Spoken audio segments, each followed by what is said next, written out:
Hello and welcome everyone, and thanks for joining us for our first of 3 of virtual Camp Oasis education series.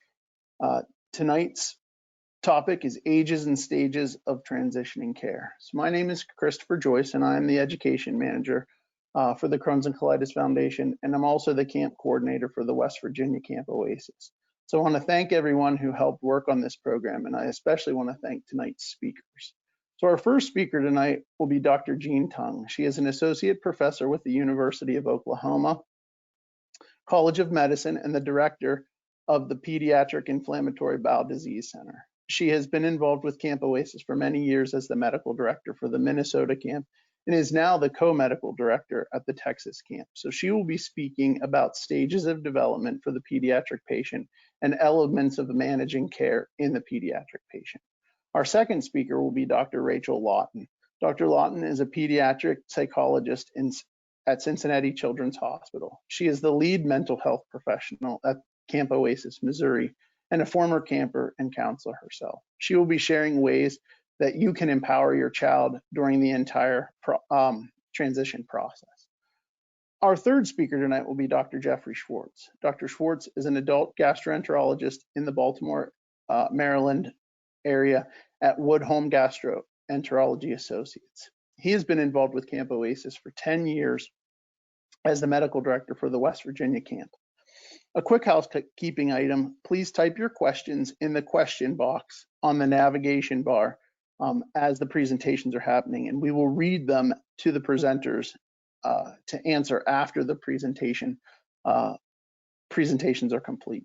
So to start things off, I would like to launch a poll.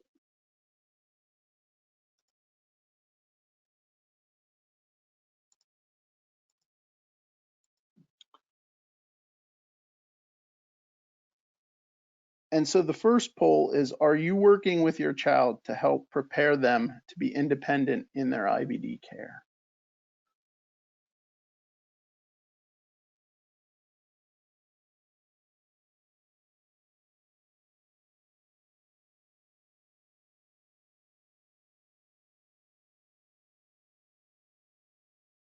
All right.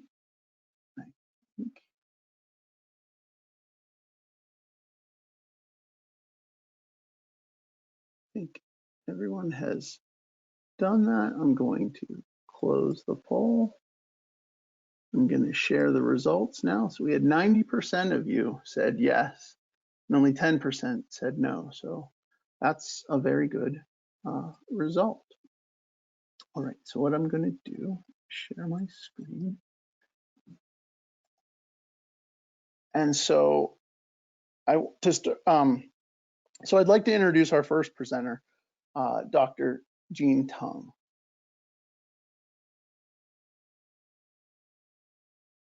Dr. Tung, could you come on and you can start your presentation?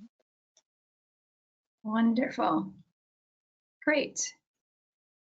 Good evening, everyone. I'm really impressed that 90% of you have already started talking about transitioning skills with your children. And so hopefully some of this is repetition for you. But having said that, I hope you can take some tidbits away. So as Christopher said, I'll be talking about the pediatric aspect of learning transitioning. Next slide, please.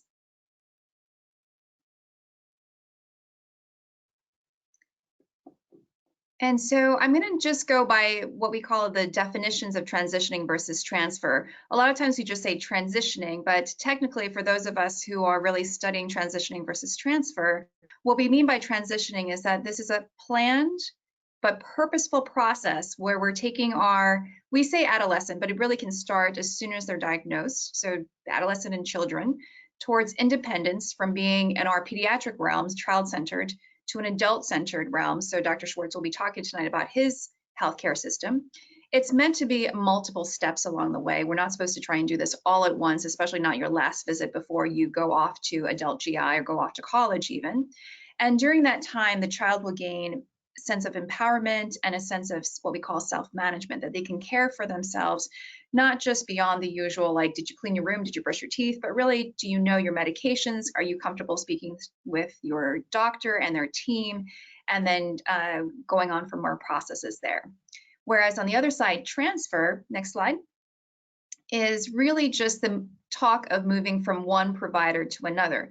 Typically, we're thinking going from pediatric to an adult realm, but certainly you can sometimes move from location to another just because of parents' employment or whatnot. And sometimes even that is something where you're looking for a new physician as well. Next slide. So again, what's the difference between pediatric GI versus adult GI medicine? So across the board in pediatrics, we're often more family-centered, where of course we have one or two parents, different guardians, sometimes grandparents are involved, sometimes siblings, quite frankly, are involved, maybe aunts, uncles, etc. And we're trying to encompass everybody and all their needs sometimes. When we say multidisciplinary, of course, that could be your physician, nurse practitioner, PA, of course, your nurse, but ideally we're including psychologists, social workers, dietitians, and then behind the scenes as needed, of course, we're also talking about radiologists, pathologists, and surgeons. But in the heart of the clinic, some of our better centers will definitely have a psychologist, a social worker, and dietitian at play. In the pediatric focused realm, of course, the caregiver is the primary decision maker. But hopefully over time, we're really getting our teenagers involved in understanding things and really having a say in how they're taking their medicines and what medicine preferences they might actually have. Now, on the downside, sometimes, especially if on the pediatric side, I've had a kid who was diagnosed at like 6 years old, 8 years old, 10 years old. I may forget that they're actually becoming more and more independent. And I'd like to think I'm less guilty of it, but we can be guilty of all the time just speaking to the parent and not necessarily speaking to the child, and forgetting that they too, every few months, every year that we're seeing them, is growing. And then next slide, on the adult side, so the adult's focus is going to be much more patient-centered. Usually it's just the adult GI physician. They are less likely, unfortunately, to have models where they have a social worker or a psychologist or a dietitian. That's slowly changing, and that's something of a mindset as well as, frankly, sometimes resources or insurances as well. The good thing is adult GIs are automatically expecting the child to be autonomous and independent. They're more likely to focus on the spouse and other relationships, potentially children down the line. The adult GIs are going to be better about focusing on complications that can happen from having long-term IBD. So that would include colon cancer screening, cervical cancer screening, etc. And on the pediatric side, I will certainly be asking about smoking and drinking, and these days vaping or other ways of having THC. But that's not necessarily something we're always reliable about asking and being upfront about. Whereas on the adult GI side, they're going to be much more upfront about that, and also talking about how they could or could not interact with the IBD medications. And then lastly, because they are a growing person, I frankly don't always want to be worried about heart disease or other things that adults may have. And so that's where the benefit of adult GI comes in. Next slide. Oh, and that's fine. And so that's all right, we'll go on. So talking about barriers to successful transitioning, I'm going to talk about the medical piece, while Dr. Lawton will talk about the mental health aspects for both the child as well as the family. And so, when we talk about these transitioning steps where we're trying to teach skills and having the child practice it, having, of course, severe disease is really not the time to be focusing, whether that's in the clinic or the hospital setting. And of course, that can range from having to keep using new medications, having that dreaded prednisone, having hospitalizations, and hopefully maybe not even surgeries, but that could happen. If the child has depression or anxiety, again, we probably need to address that first, or at least certainly in conjunction with taking care of the IBD.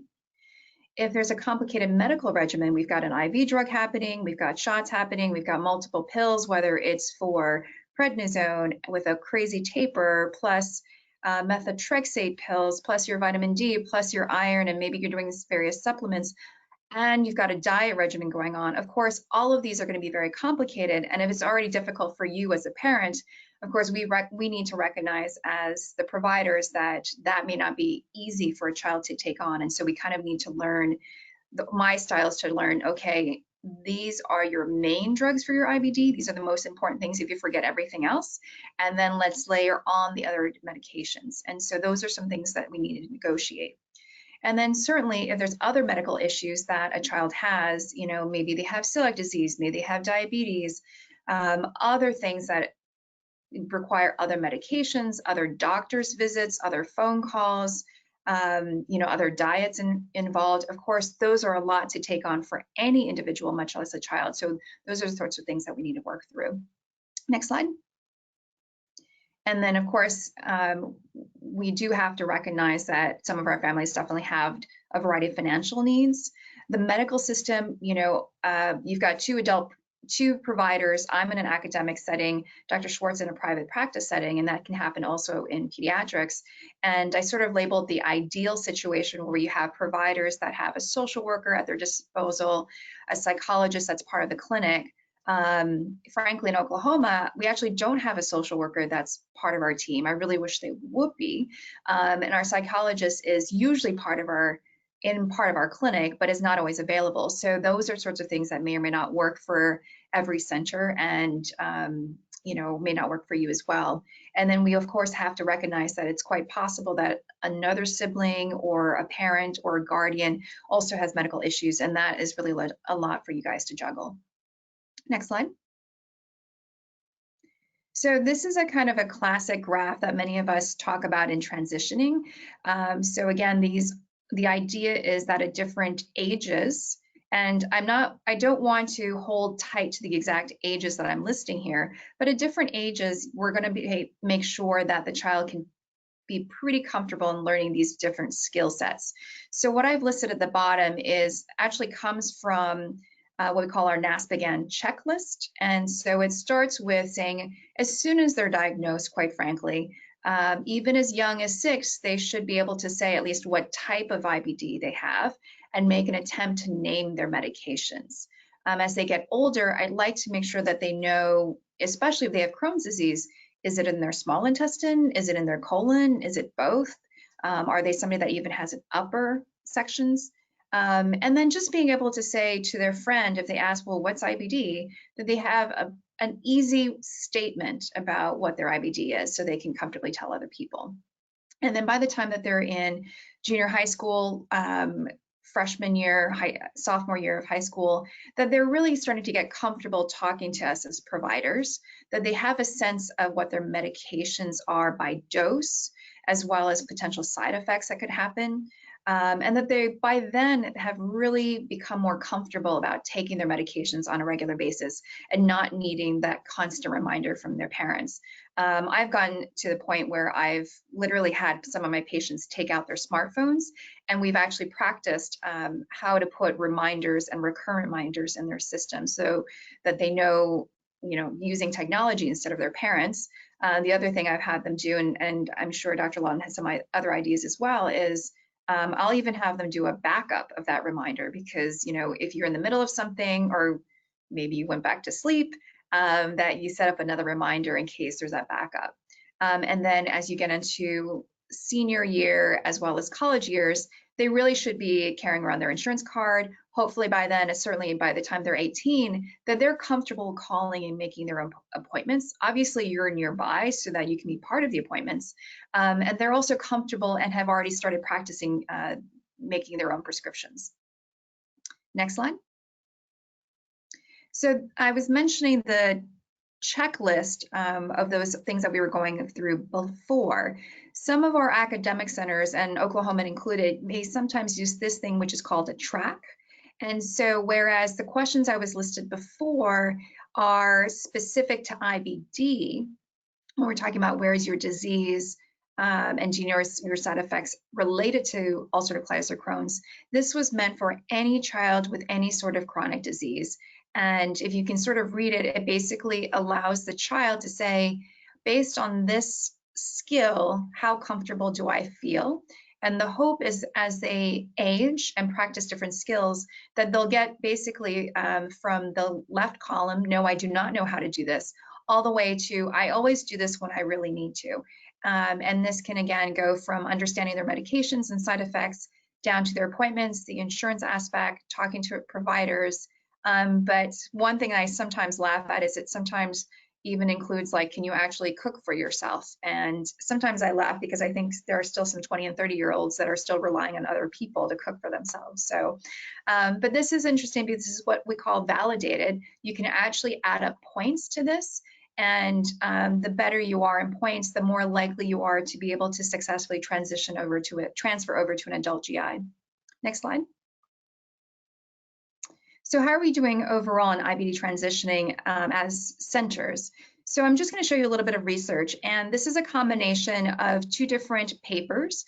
The middle one, as you can read, is adolescents, so basically in high school, it was one paper, and then the other ones were testing young adults where they actually asked the adult GIs what their perception was in meeting their patients for the first time coming to them. And so you can see in this, when they asked just about type of IBD, the majority of high schoolers could name their type, but there still left a 22% gap. A lot of them actually did not know where their disease location was. And so I was already saying that it would be nice that a junior high school person actually knows this information. So unfortunately, we have high schoolers that actually don't know exactly where their disease is. And then just, as unfortunate was that just over half actually understood some of their history about their IBD. For instance, when was it diagnosed? Where was it? What medications they had been? Maybe did it work or not? So that's definitely a gap that we need to fill on the pediatric side. Next slide. And then moving on, again, most of the high schoolers could name their medications. However, by the time that they got to young adults, they didn't necessarily know the actual dose or what side effects that they might have experienced or what to look for. Next slide. And then lastly, again, for high school students, I may not necessarily expect them to know everything about insurances by any means, but at least naming the company that they have, and ideally even taking a photocopy and carrying that with themselves would be nice. Same thing for pharmacies. They didn't necessarily know their pharmacy that they should be going to. And then that did not translate into much higher percentages, unfortunately, by the time they were young adults. And again, I alluded to this before, that in the adult GI world, they really are going to be wanting to know about making sure that the patient knows something about recreational drugs and how that could affect their bodies or what drugs they're on. Next slide. And so again, these are two additional interesting papers. One suggesting that the parents were actually thinking that their child was more ready for transitioning than when we actually tested the child. And then even we as physicians weren't always as good. And so this was a pretty extensive study on the lower portion that I'm describing here, where adolescents went through a battery of tests. They talked about a test of general, we call health literacy. There was one about IBD questions in general. They also did one of these transition checklists. And when they asked the physician, do you think your child has a sense about health literacy? And almost half the time physicians thought their patient was ready, but in terms of really fulfilling the criteria of the entire 4 tests, only 11% of the entire cohort was actually what we call health literate. And then when you actually looked at the patients that were already in high school, senior year, or in college, really only 36% actually fulfill these criteria. Next slide. So I would argue that our success rate on the pediatric side, at least of these studies that I've presented, it could definitely have room for improvement. Next slide. And so what does it mean to be on their own? And these are 2 additional studies that I'm going to show.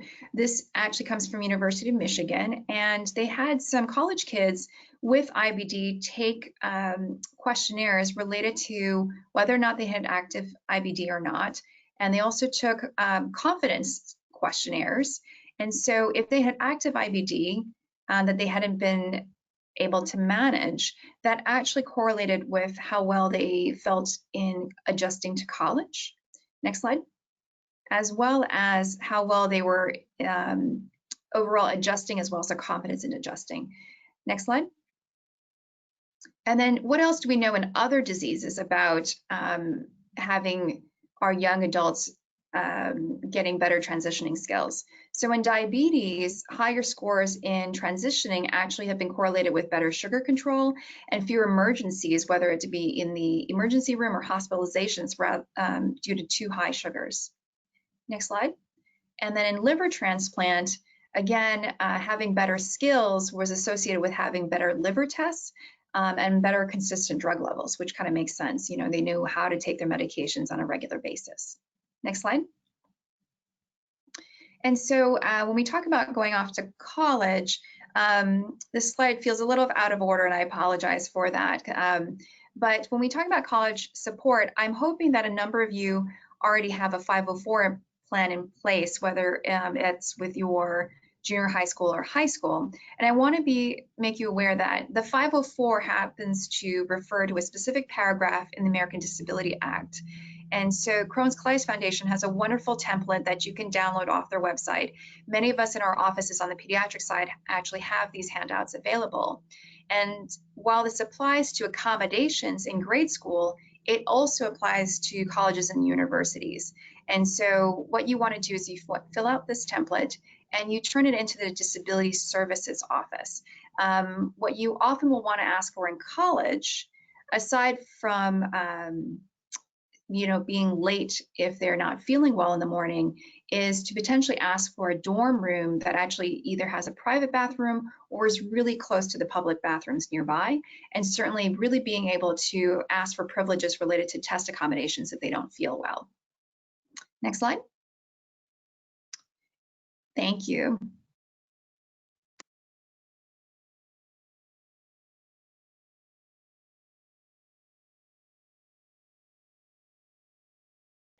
Hi, everybody. I am Rachel. I am a child psychologist based in Cincinnati, but I grew up in St. Louis and have spent the last decade or so working with the Mid-America Camp chapter and going to camp every summer. So we're going to talk about empowering youth, which also means empowering parents during transitions of care.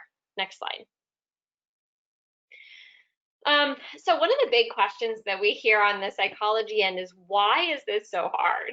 I think one of the things that makes it difficult is that this is not solely difficult for patients. It's actually really difficult for patients, parents, and providers as well. And it's for a host of reasons. First of all, there's a lot of uncertainty.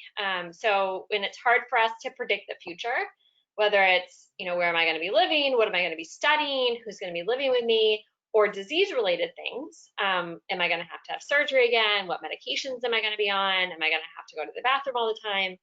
That uncertainty can make things really stressful and provoke anxiety. There are lots of variables. At this point, when we typically encourage families to transition and transfer care, tends to be at a time when a lot of other changes are happening as well. So kids are moving out, starting jobs, going to college. And so there's a lot of simultaneous changes that create a feeling of instability and unknown. And those things can also make that kind of change feel really hard. The thing that I think that's also tends not to be talked about a lot, but I think is fairly significant, is changing from a pediatric provider, especially if you've had a long relationship with them, it's a significant loss. It's a loss of a relationship. It's a loss of that trust. And that is something that's hard for families, but is also really hard for providers as well, especially if you've gotten to know the family really well over the course of care. Finally, it feels like the stakes are really high, because they are. Health is one of the most, if not the most important things for all of us. And so the possibility that either parents may not be involved or their teens and young adults may not handle it in the healthiest way, those feel like there's a lot of pressure. Next slide, please. So at many academic centers, a multidisciplinary team in a GI clinic and in an IBD clinic in particular are going to include some kind of mental health provider, a psychologist or a social worker, and that's for several different kinds of reasons. The first one is we really want to understand the motivation for transition, and we want to help increase that. And we do that by really having the adolescent and family anticipate barriers to the transition and really anticipate possible benefits and consequences once that transition is complete.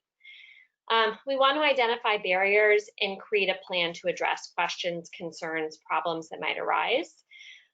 We really work with families to increase independence health-related and not, in patients, increased adherence that often goes along with independence. And we really try to work with families and parents, caregivers, to understand that this is not necessarily a case of letting go. I think that that has a hard connotation with families and with parents, but it's really about shifting parental roles. It's not less involvement, it's a different kind of involvement. We address worries and anxiety related to the transition of care, transfer of care, or other topics. And then we address any comorbid psychological symptoms. So like Dr. Tung said, we'd love to be able to quiet down symptoms of anxiety, symptoms of depression when we're in this process of transition, because those can complicate that process and make it more difficult and make the outcome more difficult as well. Next slide. So what does transition mean when we talk about it from a mental health perspective? Our definition is very similar to your physician's definition. We think about it as a process with different stages and timelines. So the image on the right is actually a map of the saying, sort of all roads lead to Rome. And that's a sort of a similar metaphor or analogy for what we think about in terms of a transition. It's gonna look different for every patient and every family. It's bidirectional. So sometimes we're going to take steps forward and sometimes we're going to take steps back. The beginning is going to look different for every family and every patient, but generally speaking, the outcome, that final destination, is going to be fairly similar. That final destination for almost all pediatric patients is going to be linking up with some kind of adult healthcare provider. The route we take to get there might be different. Next slide. So how do psychologists understand change and readiness? So when we typically think about change and transition and readiness, we think about it as happening in stages. And it will happen best when a child, family, and the physician, so we have lots of stakeholders, lots of parties involved here, are all ready, motivated, and prepared for the process. Because it involves stages, we cannot, and generally do not, except in exceptional circumstances, expect families to go from I'm not ready for this to let's go meet your new provider. That would be skipping a huge number of stages, and it would, as a provider, it would be setting up families for failure if that was our expectation, because it's too hard and it's implausible and it places a huge amount of pressure on families. Next slide.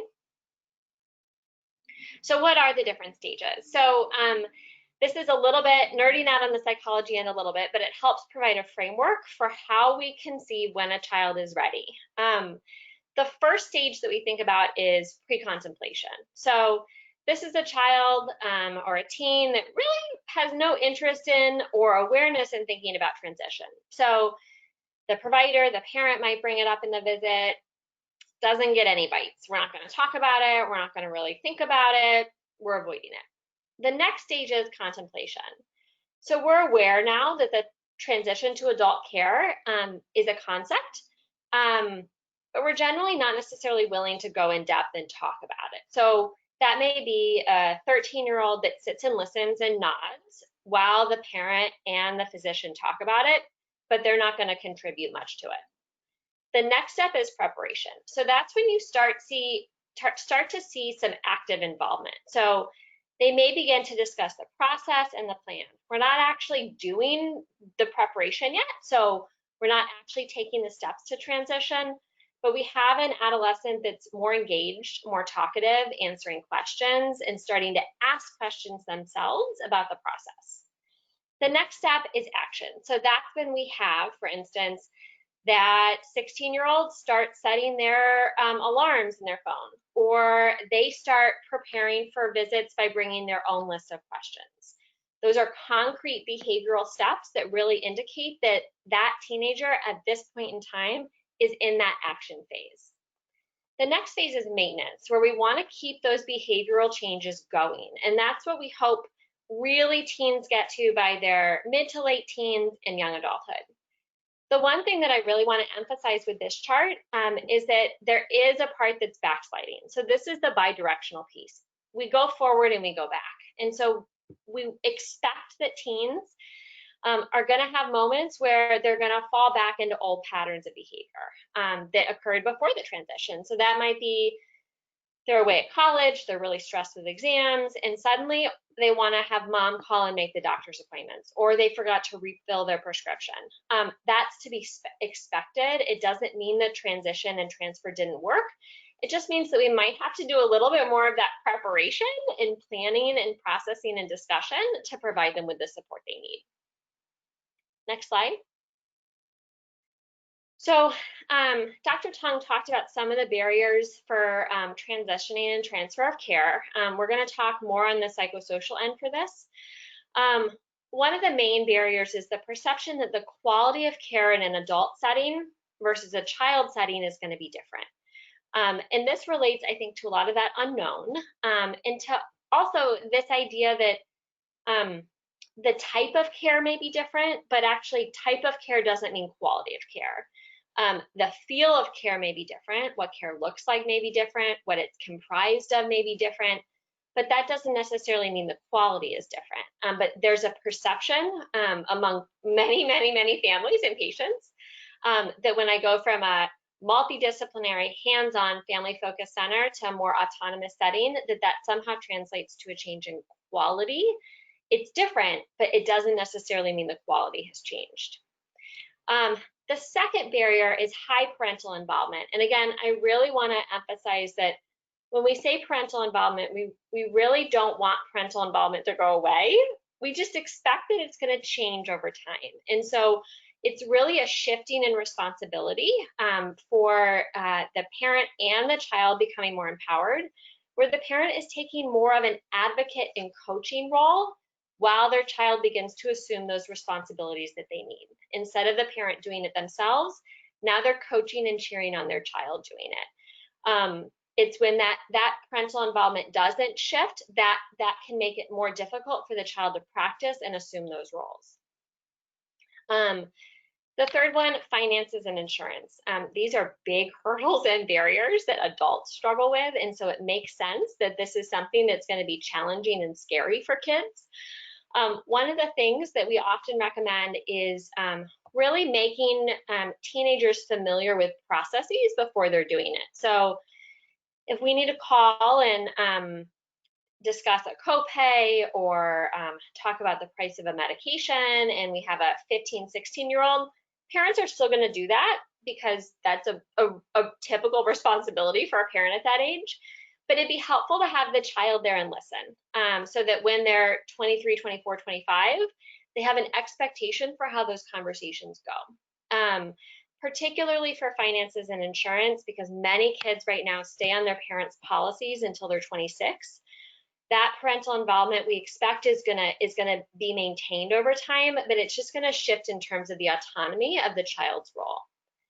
And that last one is loss of a highly valued relationship. So this goes back to what we were talking about before, that when you have a long-standing, ongoing relationship with a physician who's been actively involved in helping your child feel better, and for the patient, having that provider take care of you and listen to you and help you feel better, that's a really hard relationship to move on from.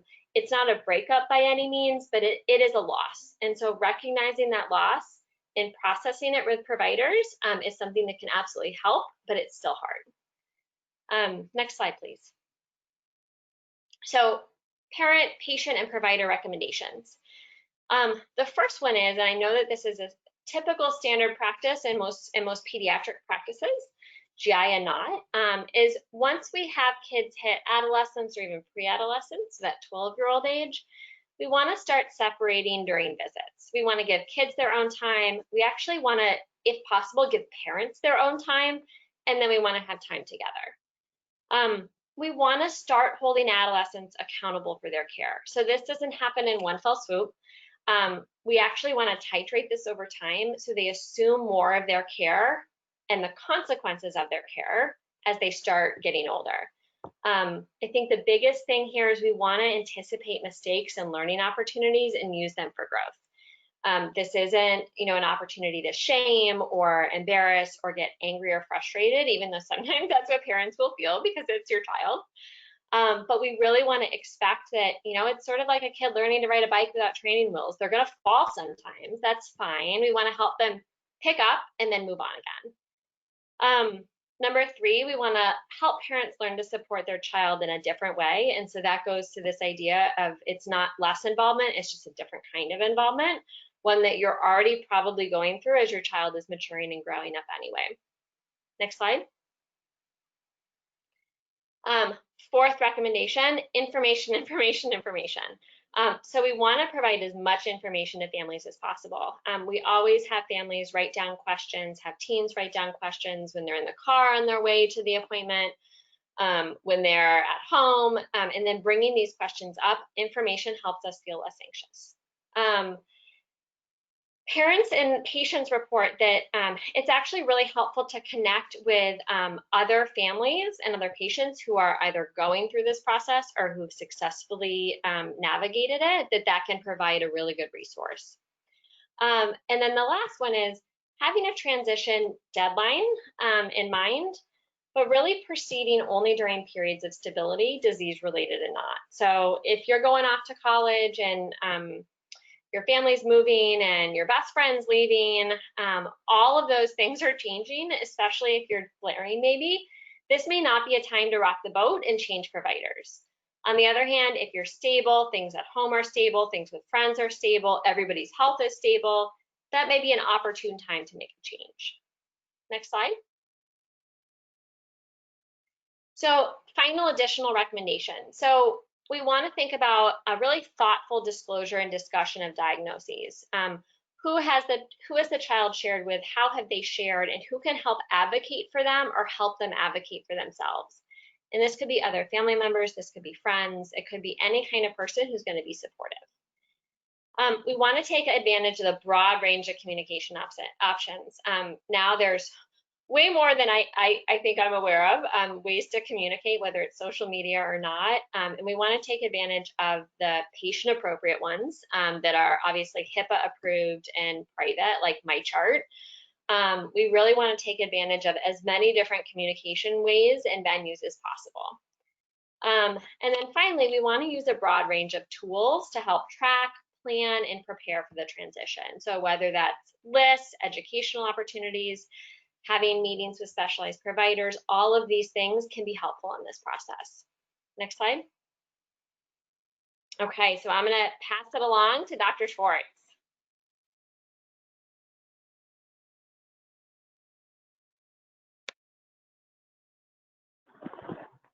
Okay, I guess I'm on. Good evening, everybody. And just wanted to talk a little bit about being on the receiving end. I'm an adult gastroenterologist. I'm in the Baltimore area, and I have been in private practice or suburban-based practice for about 25 years at this point. And so I am probably not the kind of gastroenterologist that you're likely to meet. Now, I say that because there are really essentially 2 different practice models that are out there.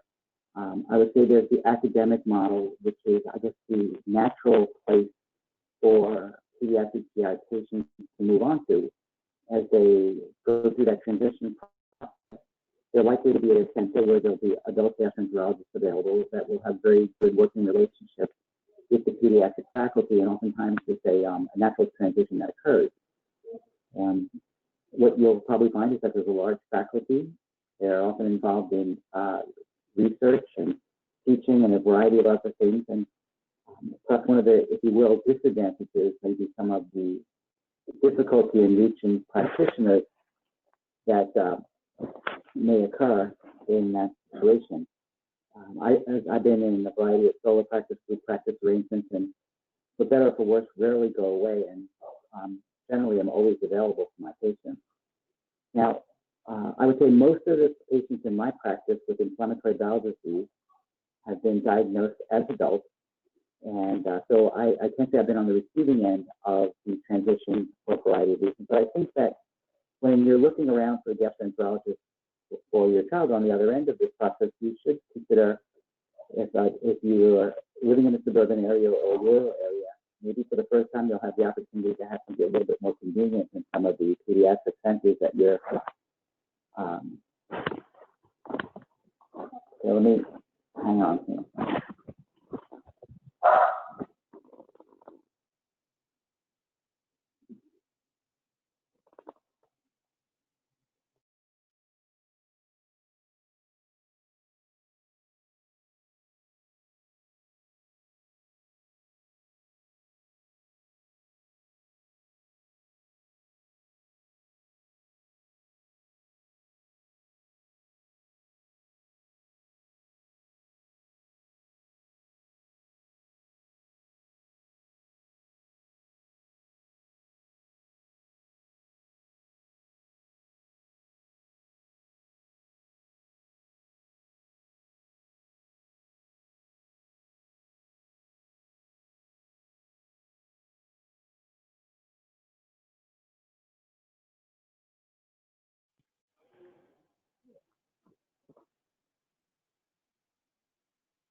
Any better with the audio at this point?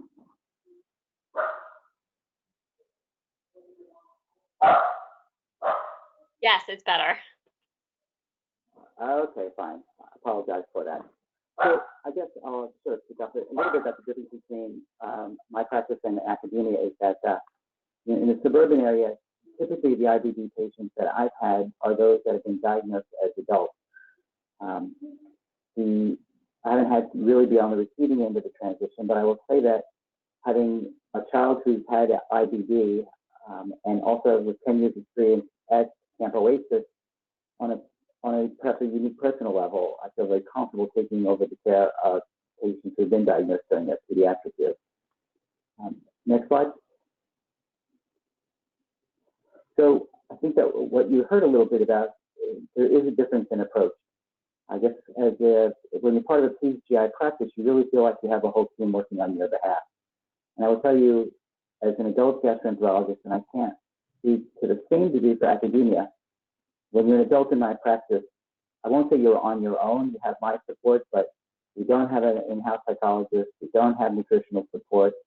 I certainly have access to those resources in the community for my patients who are interested, but I think that many patients who are diagnosed as adults are very highly motivated to become involved in their care.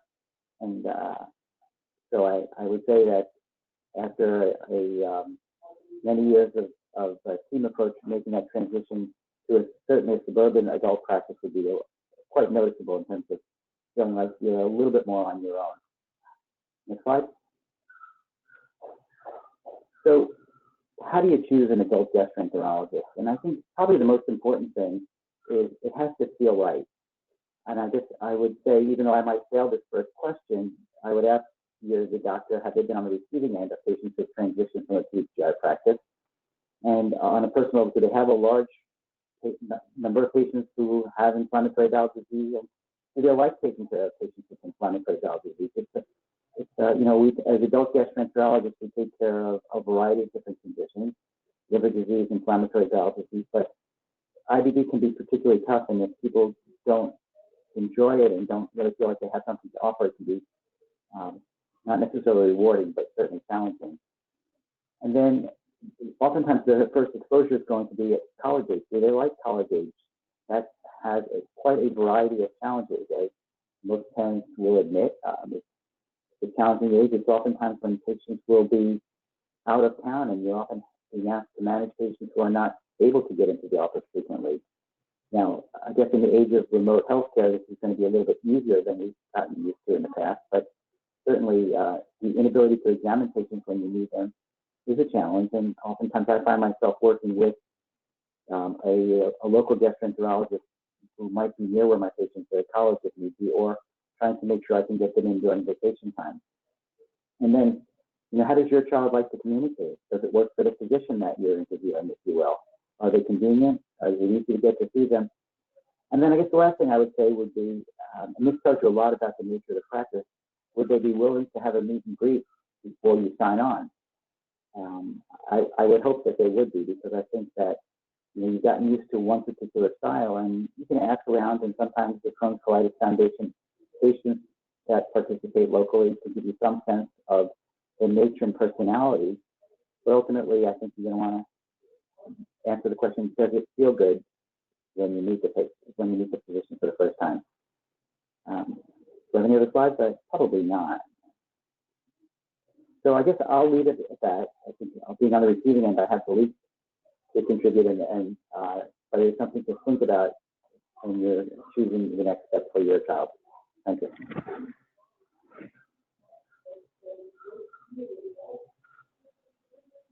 I'll come back and wrap things up for us before questions. So take-home messages from the talk. So transitions are hard. Transition of care is really hard for everybody, patients, parents, providers alike, and it's hard for a lot of reasons. Transition of care is a process, and it's going to look different for everybody. And providers are aware of that. Patients, families are aware. And so we want to adjust our expectations for timeline and style and process for every kid and patient and provider. We want to really empower patients to think about, talk about, and for transitions of care and the responsibilities that it entails, starting early. Like Dr. Tung said, we actually want to empower kids from day one. We're working on empowering them towards a transition. But that should start as soon as they become a patient. We want to empower 11-year-old patients and 18-year-old patients alike, just in different ways. And then the last part is, despite the difficulty of the transition, there are ways to make the process easier, including increasing adolescent autonomy, even if it feels scary, empowering parents to parent in a different way, providing a surplus of information, connecting families with social support, and setting a timeline, one that's realistic, but also flexible. So we can change it, amend it, lengthen it if need be. Next slide. So this is a ICN, or Improved Care Now, transition toolkit. So this is available online. It was created by patient advocates, parent advocates, and physicians. And is filled with a lot of great resources, tips, tools on how to really structure and guide the transition process. So you can find it online. Improved Care Now is the organization, and the name of the tool is called the Transition Toolkit. Next slide. This is a final thank you to CCF, all of our co-presenters, and families who've joined today.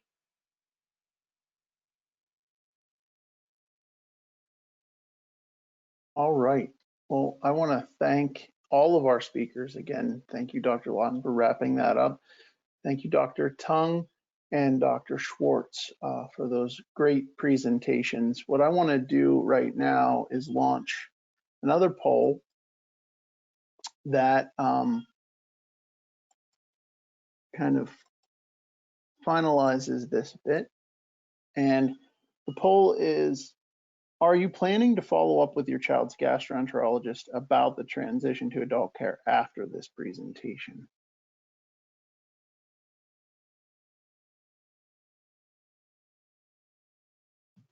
So, seeing a lot of you voting.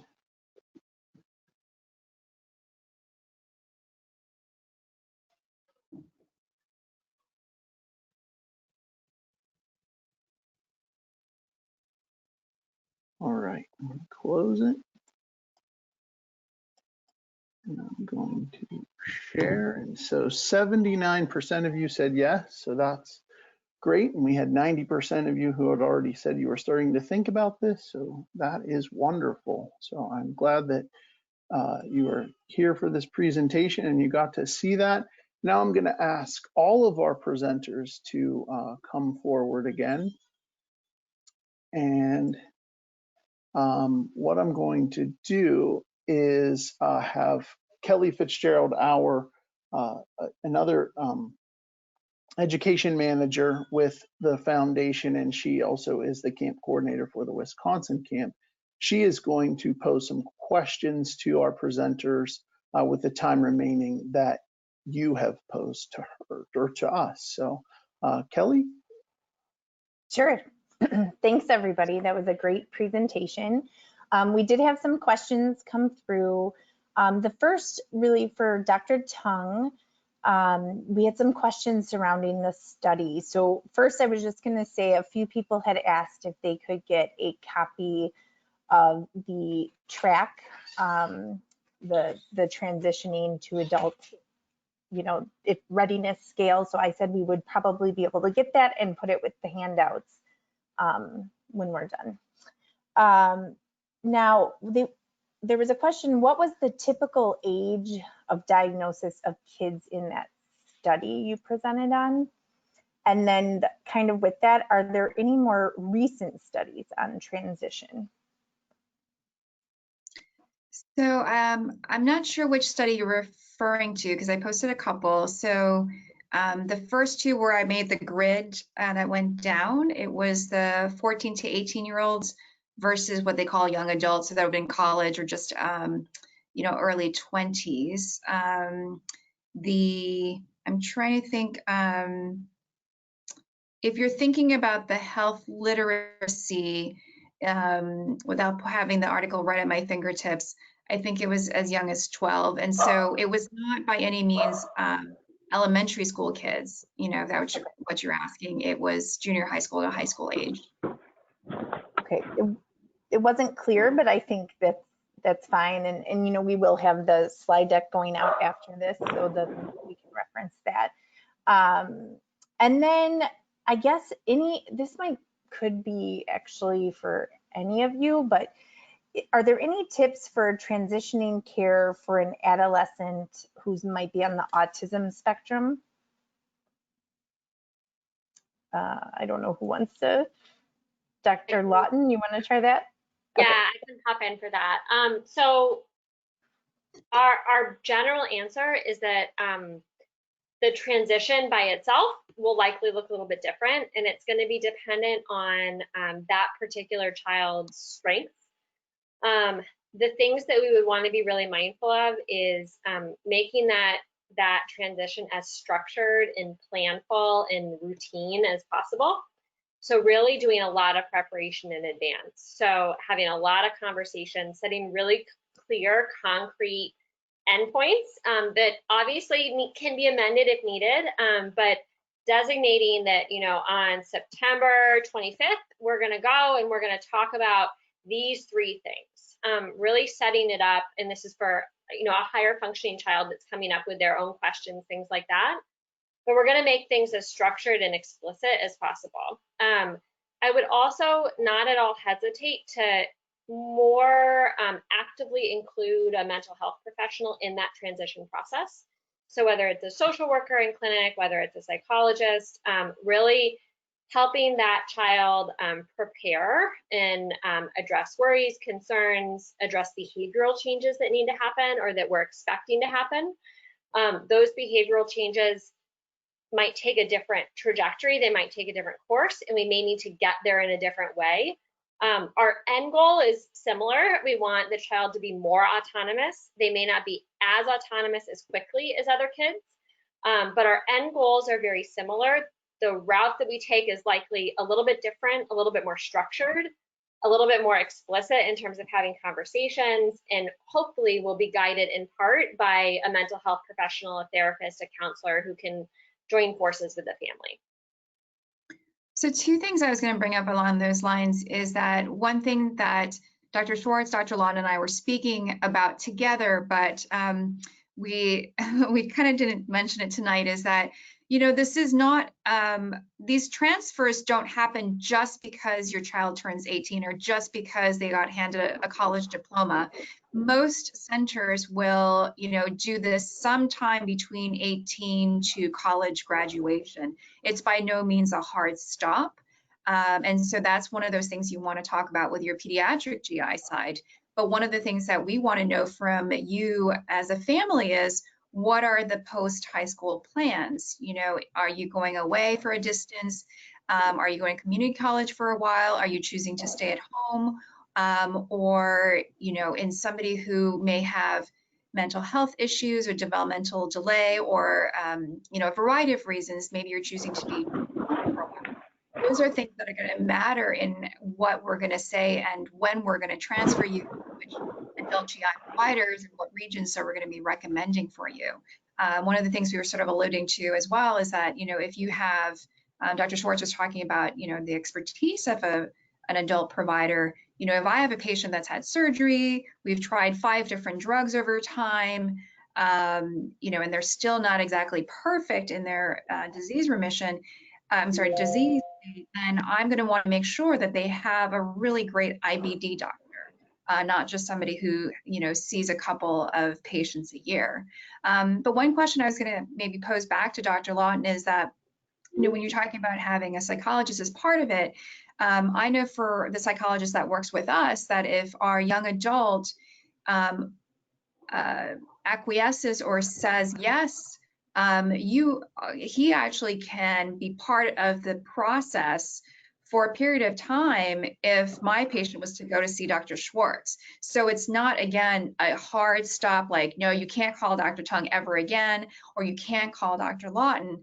But I don't know how that works, Dr. Lawton, in terms of like institution, state, et cetera. Yeah, I think that's a great, it's a fantastic point. I think part of this is going to vary depending on the institution that you're in and the state that you're in and the practices and policies of the providers and the hospital. Ideally, in the best case scenario world, we would have that child have multiple meetings with their new provider, and we would have that mental health provider either be able to be present for some of them or be able to stay with them, not necessarily physically present in visits, but stay with them from a continuity standpoint throughout the transitional period. So from the point where we start talking about it at 15, 16 on the pediatric end to the point where they've transitioned and they're 21, 22, 23, if they can stay with the same provider to help them weather that transition, that's ideal. We can't do that in every setting. Oftentimes we do warm handoffs where I might call an adult psychologist. We might do a couple of sessions together, and then they might assume care because of limitations in my practice, or I'm not licensed in the state the child is going to be in. There are those nuances that are going to impact how much continuity we can have. But the big thing that we're aiming for, whether it's a child on the spectrum or not, is stability. And so we don't want to make too many changes all at once. So if we know there's going to be a transition for the medical provider, keeping the mental health provider the same during that process is the absolute best case scenario. That's great. Okay, I think we might have time for one more question. If we did not get to your question, we will work with the doctors and get them answered and send them out. So if a couple things, is there a benefit to or a disadvantage to staying with a pediatric GI throughout college? Dr. Tung or Dr. Jeff, any thoughts on that? No one wants to answer that. I'll take a crack at it. So if you're doing well, I think it's very easy to stay with the person who got you there. It probably won't need to be in touch too often, and might be logical once you get through college and figure out where your next step is, whether it's going to be grad school or whether you're going to be settling in a new city. That might be a better time to make a break. But if you're in remission, I don't see it a good reason to change at that point. Dr. Tung? Okay.